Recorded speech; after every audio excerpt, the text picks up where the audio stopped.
What's going on, YouTube, and welcome back to Goal Line Hockey. It's your boy Kevin Forte. Today, we are taking a look at the breaking news out of Pittsburgh. So, Mike Sullivan, no longer the head coach of the Pittsburgh Penguins. It was announced earlier this morning. I saw the tweet. I was going through X, and I saw the Penguins have officially let go of Mike Sullivan. So, this is an interesting situation because there's going to be a lot of talk that there may be tampering. He might already know where he's going. Or was this Pittsburgh maybe looking and seeing like things haven't really been going the way we would like? Maybe we're going to go in a different direction. We're going to talk about that here today. So let's start off with the kind of the start of this whole situation with Mike Sullivan. Because when we look back when he came to Pittsburgh, which, mind you, it's been a long time that he has been with the Pittsburgh Penguins organization. Going back to the 2015-2016 season, he's been with the Penguins for a long time now. And the reason it's taken him so long to get let go from Pittsburgh is because he's a really damn good coach. There's no doubt about that. And even Penguin fans will tell you, he's a great coach. But it got to the point where I just think both parties maybe wanted just a different look here. And unfortunately for the Penguins, you look at the last 3 seasons in particular, this has been a thing we were kind of expecting from the Penguins at some point. But it's gotten to the point now where the regression has gotten to a point where it's okay. We need to really do something. So let's go back. Let's go back to his first 2 seasons in Pittsburgh. He wins the Stanley Cup. That's a pretty good start to a resume, right? Winning the Stanley Cup, your first 2 seasons with the team. And that's really where things took an interesting turn, that it wasn't ever Mike Sullivan's fault, but the Penguins wanted to continue to contend, wanted to continue to compete and go for a 3rd Stanley Cup. They know that the core is only getting older. So instead of maybe trying to trade off Letang and Malkin a year away from their free agency, which I think would have been the summer of 2018, they decided to keep them. And they decided to go on another run. Things didn't work out. And we saw this from the 2018 playoffs up until 2022, really. It was another 4 years that the Penguins continued to make the playoffs, but unfortunately, they found themselves into the purgatory of making the playoffs, fighting their way to the playoffs, and ultimately losing in the first round a couple of times, mainly to the hands of the Islanders and the Rangers.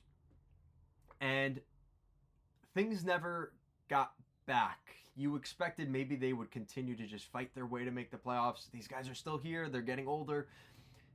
And then it got to the point where Letang and Malkin, while still good players and the name on the back definitely helps, didn't have the value they had after winning that 2nd straight Stanley Cup, when they could have maybe traded them, didn't sign them to those contracts, and gotten some value for them. They decided not to do that, and it didn't really start to affect them until 2022, going into the 2023 Stanley Cup playoffs, where they did not make the playoffs for the first time in the Sidney Crosby era. It was a big deal. The fact that the Penguins did not make the playoffs. I remember saying what a big deal it was for Pittsburgh once we got to 2023, that, you know, there was one season, I think it was the first season of Sidney Crosby in Pittsburgh, that they didn't make the playoffs. Every other year after that, they were in the Stanley Cup playoffs until 2023.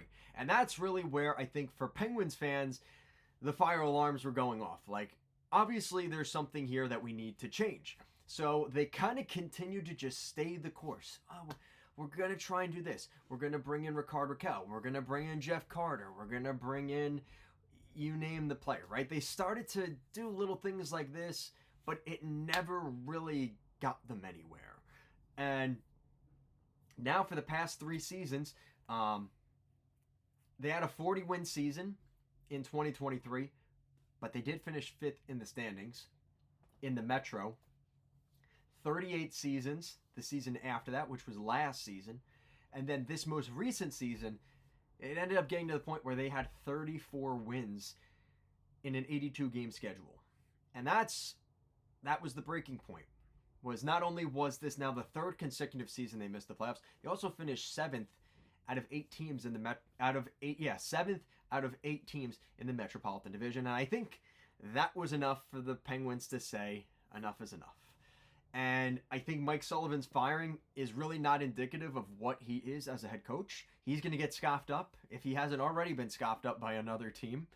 The Penguins are going to be looking for a new head coach. A lot of people think there's a lot of interest from maybe Rick Tocchet.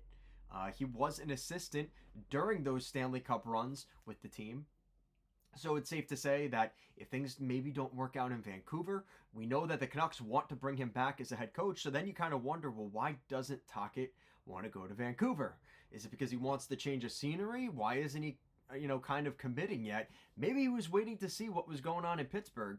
And if he wants to go back to Pittsburgh, that is now very much a viable option for him. Now, this kind of comes back to the timing of this, because a lot of teams will do their exit interviews and they'll kind of discuss from that point what they're going to do. And we have definitely seen the change from where it used to be back in the day, not even that long ago, maybe 5 years ago, where basically as soon as game 82 is done, the next morning, the head coach or the GM gets slashed, like the next day. We aren't seeing that as much now. Teams are being a little bit more really trying to make sure they're making the right decision here. So they'll do the exit interviews, they'll kind of have the press conference with the GMs and things like that. They'll go through the whole nine, and then they'll try and figure out where things are at. And then from there, like we're starting to see now, it's been a week since the end of the regular season. Now you start to see some movement, heads starting to roll, guys starting to move around, speculation about who's going to go where. And that's kind of where we're at with Mike Sullivan. So the timing, I don't think, is really that odd. It is interesting, though, because, like I said, the situation in Vancouver with Tocchet makes you wonder. Maybe there was something there. The Rangers, the Flyers, the Bruins. The Bruins just let go of their coaching situation. So what's going to happen with that, right? So I could very easily see a situation where Mike Sullivan ends up a Ranger. That would be my prediction today, is he's going to be the head coach of the New York Rangers.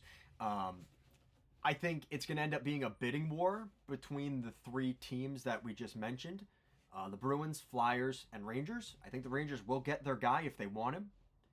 But you do wonder if it ends up going into this situation where if Tocchet goes to Pittsburgh, well, would Sullivan take a job on the West Coast with a team like the Vancouver Canucks? Also, could be a viable, interesting, potential option. So we're starting to see some interesting developments in that. The Chicago Blackhawks with their situation. There's questions about now that the Denver head coach is no longer looking at Chicago. You wonder, again, if one of those three teams I mentioned earlier on the East Coast ends up getting the Denver head coach. I completely forgot his name. It's Clark. Something Clark. You guys will let me know in the comments down below. But, like I said, the Penguins have had a good run. This is a good team from 5 years ago. And I just made a video about the Islanders, right? And very similar situations, right? Like, these teams continue to think like, we're going to make it to the playoffs. We're going to make it to the playoffs. That just ends up hurting you so much more later on because they're just hanging on for dear life just to make the playoffs. Get that 85 to 90 point range and just pray to the gods that the team below you doesn't end up catching you at the end of the season. It is a disaster waiting to happen. Trading first round picks, prospects, and things like that. Mortgaging the future just to get bounced in the first round. And Pittsburgh became a victim of that. And I think Kyle Dubas was in a tough situation, and he kind of said it in the exit interviews. He's like, listen, it's either, one of the meters goes higher than the other. It's either, the BS is too high or the success. You just got to get the success over the BS faster, right? Or he said something to that effect. You guys, if you watched the interview, he kind of mentioned that. But and it's true, which boiling point gets there faster? And you got to hope that it's your winning and your success that gets there first. But it's going to be one of those things where for Pittsburgh, you wonder who the next head coach is going to be, because I think Rick Tocchet does make a lot of sense. He's good with the veterans, right? He's going to keep things blunt, which I think is good for a lot of those guys. But then you wonder, is that going to be maybe at the detriment of some of the development of the younger players? And to that, I would say that's not going to be the case because of how good he was, even especially in Pittsburgh as an assistant.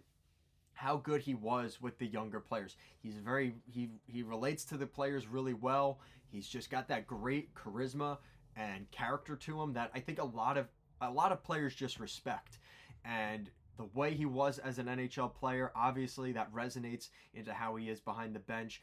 I think that's, if I had to pick today, that would be where I think where Rick Tocchet's going to end up going. He'll be Pittsburgh's next head coach. But like I said, a lot of things are going to be moving around. A lot of, we're waiting to see. As soon as I make this video, we might have confirmation that he signed with Vancouver or he ended up, going somewhere else. I don't know. But now we're starting to see things move around a little bit. And it does make you wonder, what could be on the table here. So that's going to do it for today's video.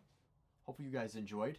Make sure to like, comment, share, and subscribe for more content just like this. Hopefully less voice cracks. Thanks so much for watching, guys, and I'll see you again next time.